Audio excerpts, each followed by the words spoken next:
কিশোরগঞ্জের কটিয়াদী পৌর সদরের বিভিন্ন মহল্লায় কটিয়াদী পাকন্দিয়া আসনে বিএনপি মনোনীত ধানের শীষ প্রতীকের প্রার্থী অ্যাডভোকেট জালাল উদ্দিনের পক্ষে প্রচারণা চালাচ্ছেন।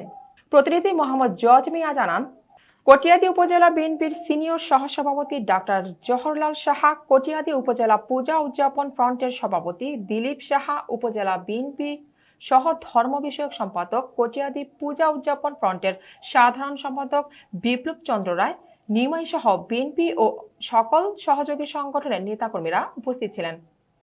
ডাক্তার জহর বাবুর নেতৃত্বে এবং পূজা ফ্রন্টের সভাপতি বাবু দিলীপ কুমার শাহর নেতৃত্বে আমরা পূর্বপাড়া প্রতিটা আমাদের হিন্দু সম্প্রদায়ের ঘরে ঘরে ধানের শীষের জন্য ভোট প্রার্থনা করেছি এবং আমাদেরকে সকলেই আমাদের সনাতন ধর্মের হিন্দু ভাই বোনেরা সবাই আশ্বাস দিয়েছে যে আমাদেরকে আগামী 12 তারিখে ধানের শীষ মার্কা ভোট দিয়ে জয়যুক্ত করে তারেক রহমানকে বাংলাদেশের প্রধানমন্ত্রী হিসাবে দেখতে চাই। এই বলে আমি আমার ধন্যবাদ সকলকে।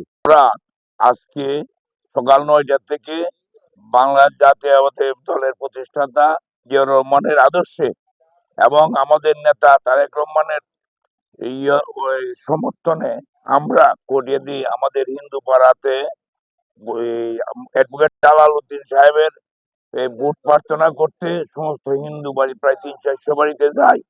প্রচুর সাড়া পেয়েছি এবং আমরা আশা করি আমাদের ধানের শীষ যুক্ত হবে, জয়যুক্ত হবে, জয়যুক্ত হবে, জয়যুক্ত। সবাইকে ধন্যবাদ। আচ্ছা, ধন্যবাদ।